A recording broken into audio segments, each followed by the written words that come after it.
Alright everybody, hello and welcome as always. I am Sean, this is In The Mixer and this is episode 1 in Football Manager 2020, our Atletico Madrid beta save. I'm thrilled to finally be getting my hands on the game.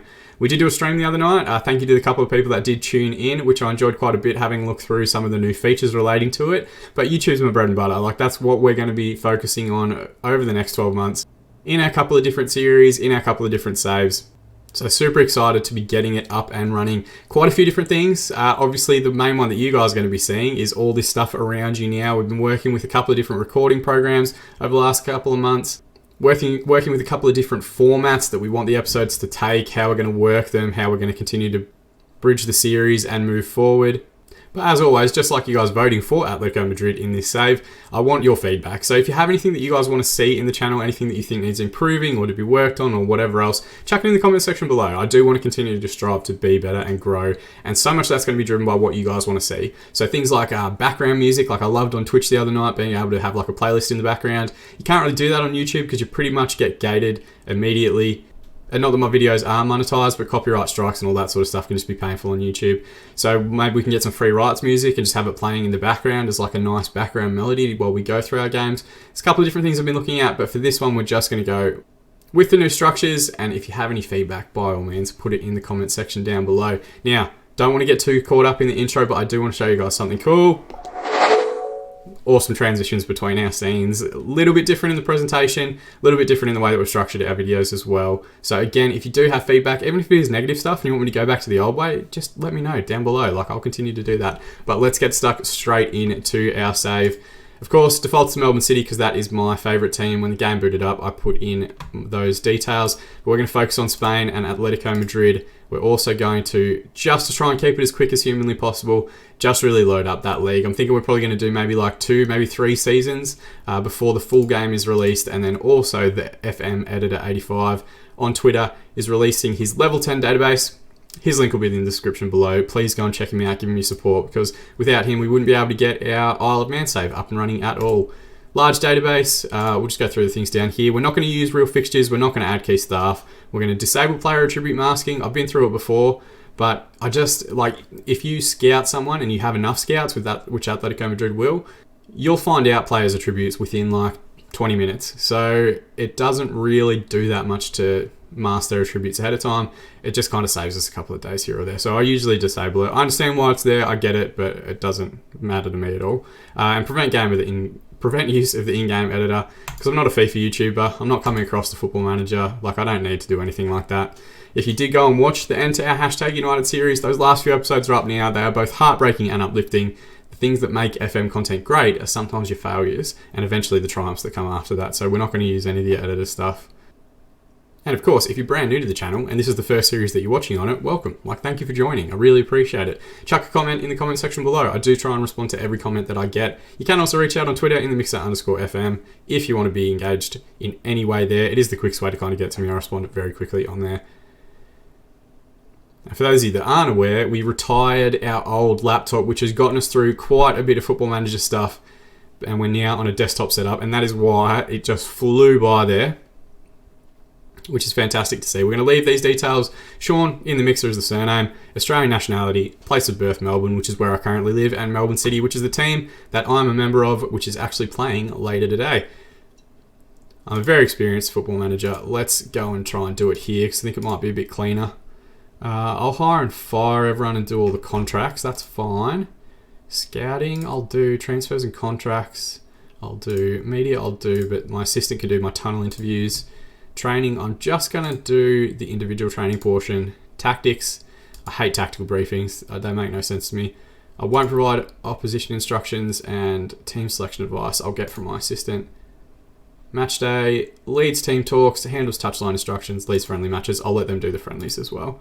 We are going to try and do a tremendous amount today. We're going to go through our tactic. We're going to go through our hopes and goals for this series, and we're also going to go through a whole squad review, introduce you to everyone.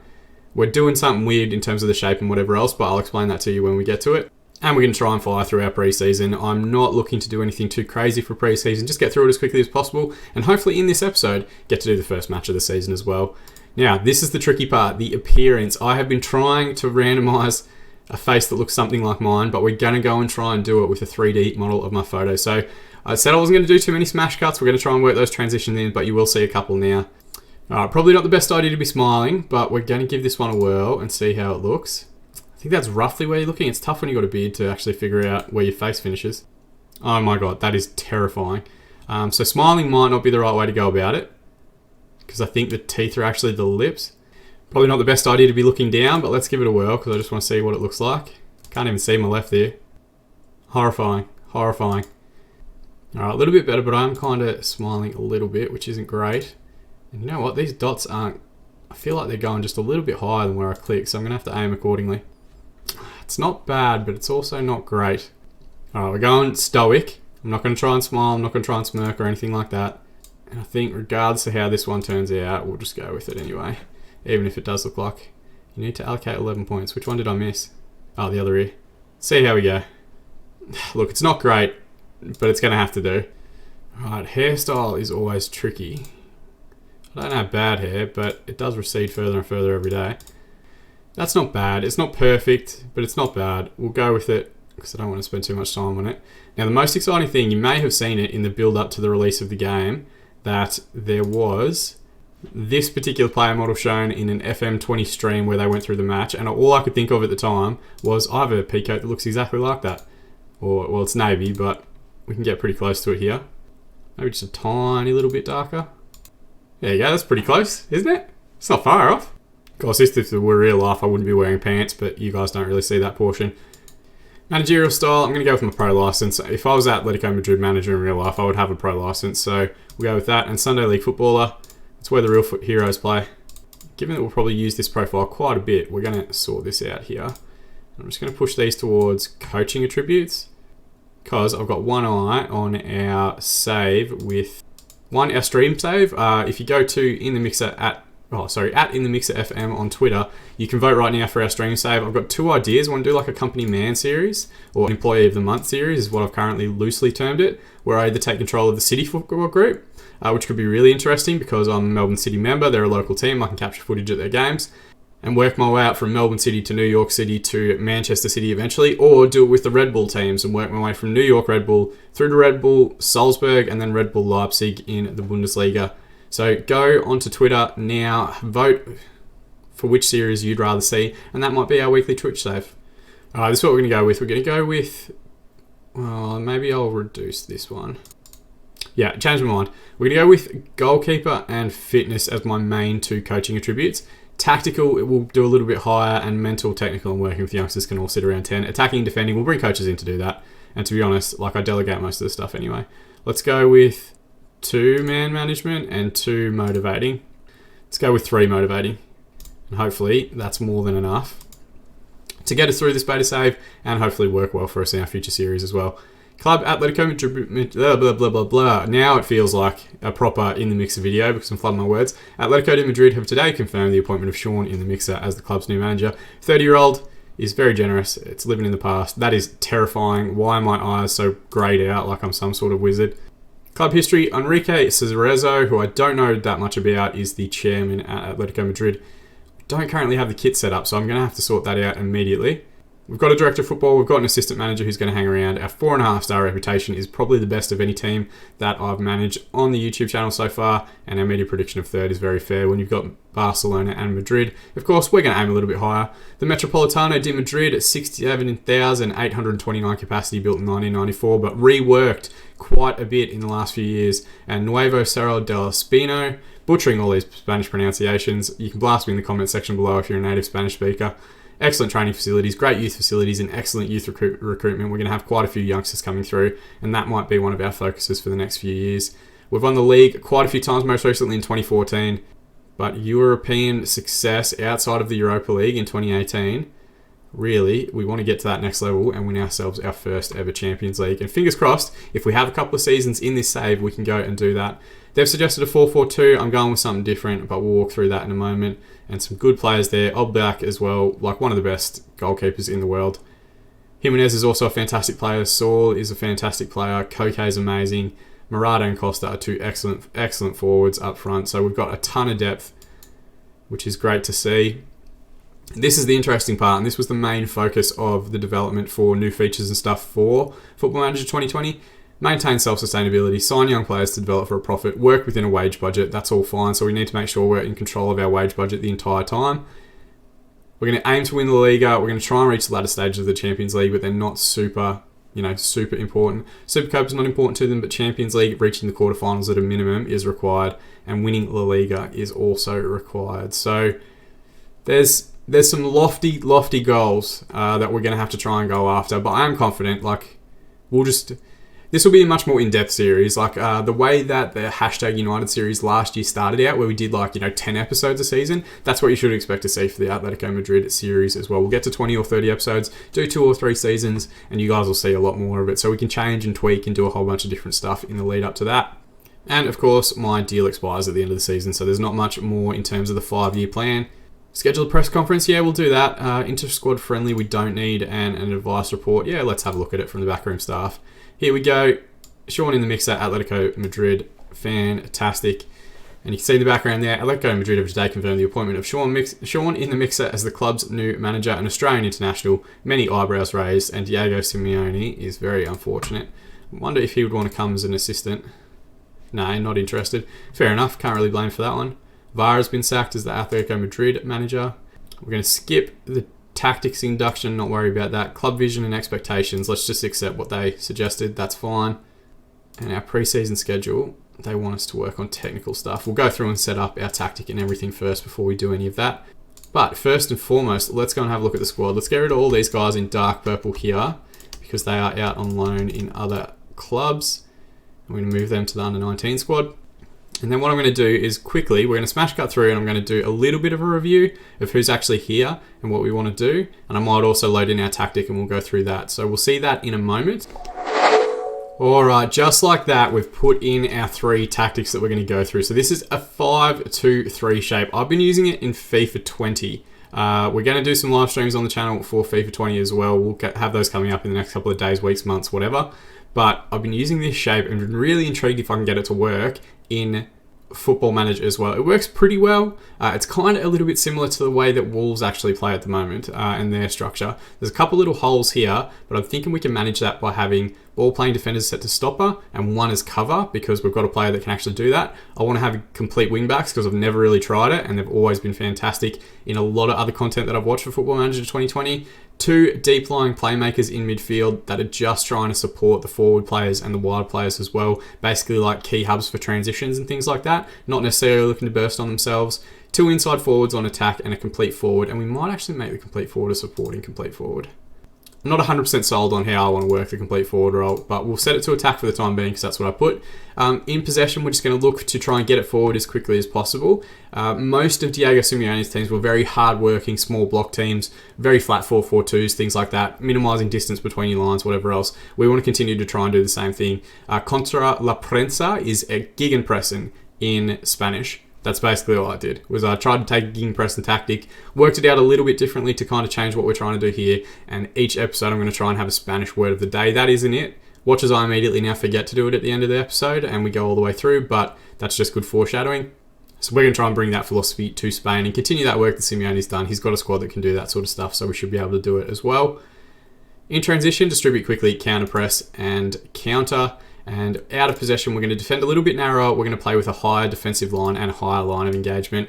We do also have an escalation tactic, our attacking one, to try and get the ball forward on a couple of different little things here to get it out a little bit quicker. Same instructions in transition, but we are going to play with a much higher line of engagement. And we're going to take off, get stuck in, and tighter marking because we're going for a win in that scenario. In possession, we might also take out the player out of defense one. And we might also take out the run at defense instruction. Might put shoot inside in though. So 5 instructions for each. We are playing at Champions League level. We should be able to execute quite a few different things here. So a little bit more direct, but I think it definitely suits the Spanish league. Then the last one that I've got here is an experimental formation that I've been dying to try out. I haven't really done much in terms of like tactical stuff, and maybe we'll see that more throughout the course of this year, or maybe we'll just incorporate it into our existing series. But this is that kind of famed 2-7-2 formation that Thiago Motta eventually kind of clarified a little bit further, but I have been curious as to whether I can get one to work. So in his 272, it's effectively a 4-3-3, and he was talking about 2 players out wide, a fullback and a winger, 7 players in midfield as your core structure there, and then 2 out wide. But I've taken it the opposite direction and gone with 2 defensive players, 7 midfield players, and 2 attackers, which is what I think most people were actually thinking themselves. So it's a sweeper keeper on attack, a ball-playing defender, an anchorman, 2 Segundo Volantes because I haven't really tried them, the complete wingbacks because I just want to see how they go, 2 trequartistas because they move into wide spaces a lot of area, and 2 complete forwards so that we use the wide spaces as well. This is like, if things start going really, really well and we have games that we know we're going to win regardless, we might pull this out of the bag, but just keep it quiet for now. It's nothing that we're worrying about. It's just something that we're hiding away there in case things go crazy. This is what we'll sit with as our default, the positive formation. And if things go very well, or we need to chase for a goal, we can switch to attacking as well to try and push on a little bit further. Now, what does that do to the squad? There's a couple of players that I'm going to look to try and get rid of. We need to sign another left wing-back option, but we don't have a tremendous amount of money. As far as transfers go, there's only 1.65 million remaining, which is kind of part of our financial fair play obligations. One, because Alvaro Morata is coming through at the end of this season. He is here on loan now. But then also the big one, the superstar wonder kid, João Felix, he has come in for £113 million. So we are limited in what we can do. For that reason, I'm going to try and get rid of 3 players. Santiago Arias, who's actually wanted by Tottenham. We've offered him out to clubs for £10 million, which is £4 million less than his current market value. We do have 2 right wing-back options in Kieran Trippier and Vasalko, who's currently injured, but is excellent once he comes back in. We've also offered out Thomas Partey because we've got 5 central midfielders and I only really need 4. So we've offered him out for $10 million, and he's currently wanted by a couple of teams in China. And the last one, and probably the most controversial one, Angel Correa, the Argentine winger.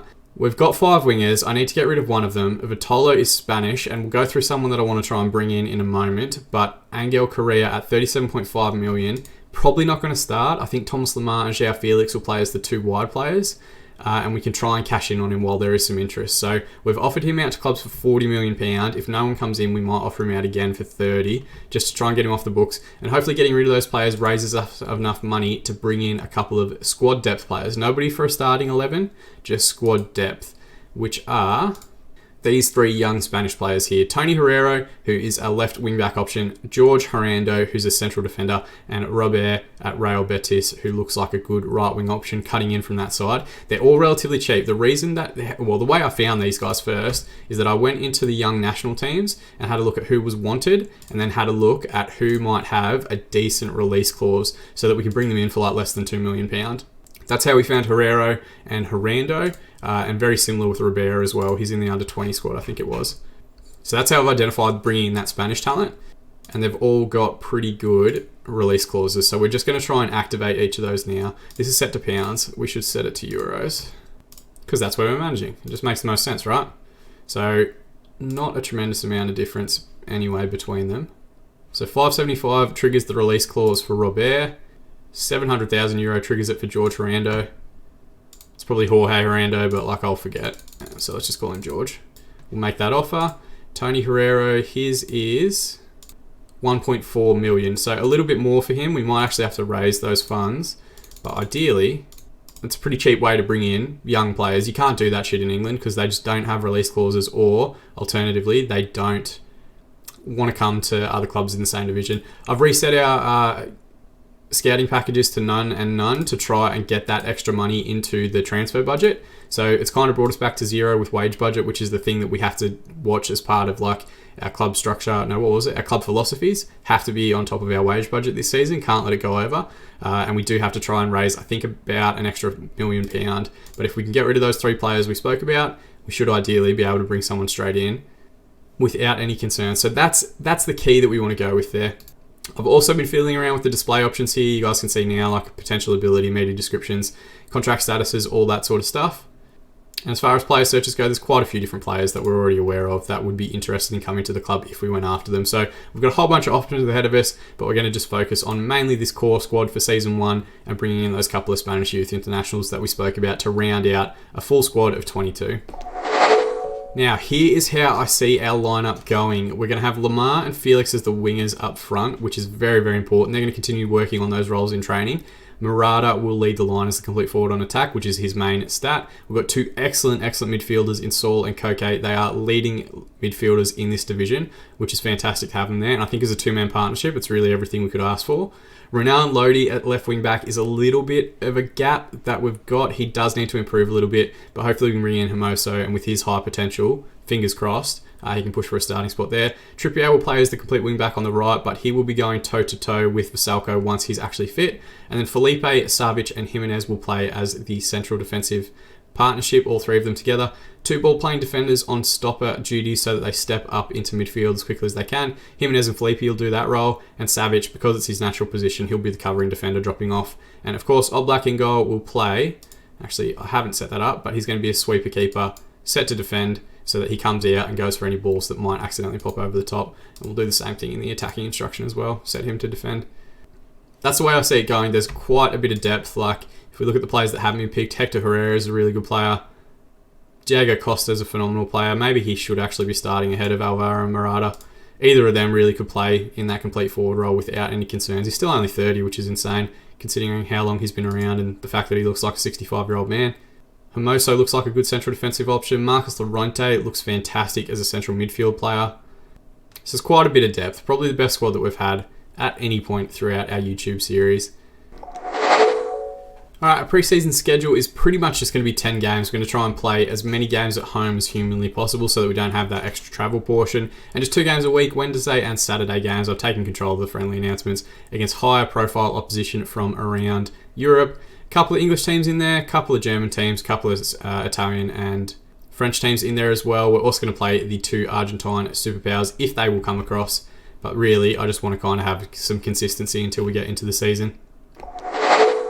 And that's pretty much day 1 sorted. So the only thing left to do in our first day in the office is move forward to the next game and see what comes through. We've got our transfer offers accepted, which is fantastic. I'm going to start negotiations. I don't know why this is all coming up. I'm an experienced manager. I know what I'm doing.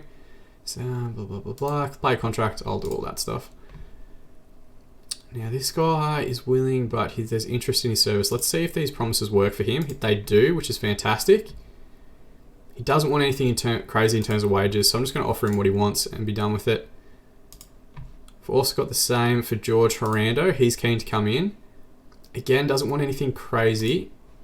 They all are happy with those, and I'm just going to offer him basically what he wants. These are youth contracts, so they're not going to really impact us all that much anyway. And then same for Tony Herrera. Herrera is the one that I really need to get as quickly as possible. But again, he just wants very modest wage structure, so really don't have anything too much to worry about. Social feeds all good. Friendly invitations have all been accepted. There's no one that hasn't said yes. Tottenham have made an offer for Arias, which is good. It's 8.25, which is a little bit less than we want, but let's just accept it. And Guangzhou have made an offer of 8.25 for Thomas Partey. Let's accept both of them. And for Korea, everyone's offered 25. I'm going to be a bit of a stickler with this one, and we're going to push back and say, no, pay the 40 that we asked for. I'll drop it to 40 million euro because I offered it out at 44 million pound. And let's reject all these ones that are loan offers because who cares? But Bayern Munich and Manchester United both coming in, and hopefully they'll have enough cash up their sleeve to actually be able to afford him. The board feel the club could get some more money for the player. They feel a deal in the range of 12 million pounds. Okay, let's talk to the board. Why are you doing that? Non-negotiable. Okay, so they're rejecting that. Let's offer him to clubs for the 12 million euro that they suggested. I've got to stop saying pound.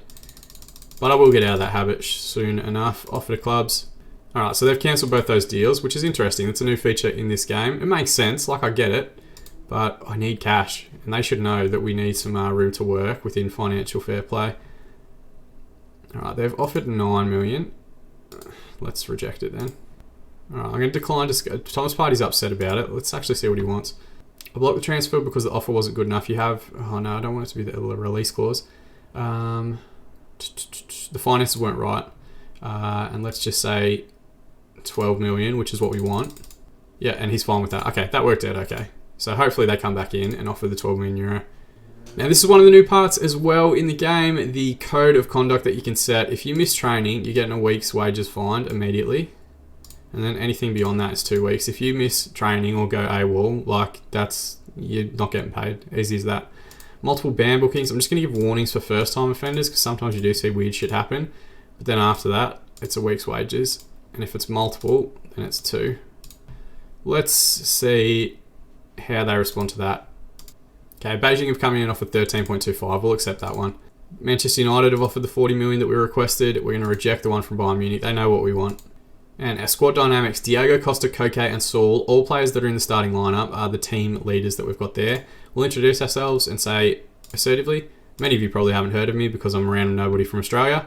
And we're going to passionately say, I think we can win the title. Everyone's responded positively, exactly the sort of reaction I was after. I've also finalised the code of conduct you've suggested this season. I hope you're all accepting of the rules on board with the system for the upcoming campaign. Let's do that assertively. And they're all good. So fantastic responses for both of the things there. And hopefully that pushes some morale up as well. Right, first signing of the season, Tony Herrera has agreed to join. He's the most expensive, so 1.4 million euros will come out of the transfer budget. And it will put us over our wage budget by just a little bit. But hopefully Thomas Partey heads on soon and that gives us a bit of cash. Arias has agreed a move to Tottenham, which is fantastic. He needs a work permit though, so as long as that comes through, we should be all good. And the press conference to announce Tony Herrera, delighted to welcome him to the club. Always looking to build for the future, and it wasn't. No, let's just say nothing around that. Surely by spending so much on one player, we didn't spend that much. He's going to be a massive success. We spent less than £1 million, or less than £2 million. And a few more faces will come in. All right, pretty straightforward stuff. Barral has joined as an under-19s assistant manager. I have no idea who he is. Arias is moving on. He's the first player out. He's going to head to Tottenham. Looks a decent player, but we just need to try and get some Spanish youngsters in. And also we've got 2 pretty good wing-backs, or as it is, on the right-hand side. So he moves on. We do get a little bit into our transfer budget as well, which should mean we've got more than enough to bring in the 2 youngsters that we're looking at. Thomas Partey's agreed terms with Beijing Guan, and he will head on for 13.25 million, which is absolutely fine. And Robert is willing to come in, which is great. We can bring him across and finalise our squad, as is Hernando, which means we've pretty much got a finalised squad now. Right, so because Hernando has now met, it does mean we have a full squad of really the 22 players that we want. Okay, some of them must have gone into the under-19s. Let's go and find them now. Alright, so right now we have 23, but I would assume that Angel Correa actually goes in the next few days. And hopefully if he does and we get the majority of that £40 million back, we might go and look to try and improve our left wing back spot, which is really the only area of concern that I've got. But it does give us good depth. It does give us 2 players for each position. Everyone's been just working on their individual roles within the shape and formation and system, and we're just going to add that in for the youngsters that have come in now as well. So if that money does come through from the sale of Korea, which will hopefully happen shortly, we're going to have a look at a couple of these players that are either Spanish internationals playing overseas or guys that would be excellent to bring in. Like imagine bringing in Hector Bellerin for that right wing back role. He would be phenomenal. So would like a Dama Traore. He'd be excellent.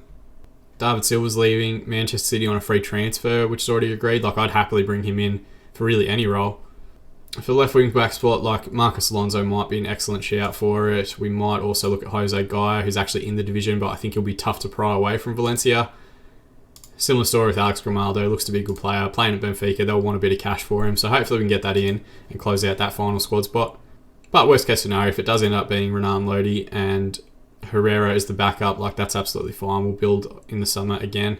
Now, magic of editing, we're probably going to jump forward to the end of pre-season and let that all play through. Most of the stuff that's either new to the game or that we've seen before has already happened. We're not going to change too much in terms of like captains or anything like that. Alright, so that does bring us to the end of our first episode of the series. Oh, wait, shit. Before I forget, hang on. Wait, sorry. Our Spanish word of the day. It wasn't foreshadowing earlier. I was genuinely forgot there right until the end. Is El Principio. I probably butchered that pronunciation. Google, is there anything that you can add to that? But as I was saying, thank you guys so much for watching. If you have enjoyed the first episode, feel free to chuck a like on it. If you want to be kept up to date on our future episodes of this Atletico Madrid savior and our FC Isle of Man series once the full game is released, feel free to subscribe to the channel. But more than anything, I just appreciate you guys watching and hanging out for a couple of minutes. If you have any feedback, chuck it in the comment section below. I will respond to every single comment that I get. But as always, I've been Sean, and I can't wait to see you guys again in the mixer.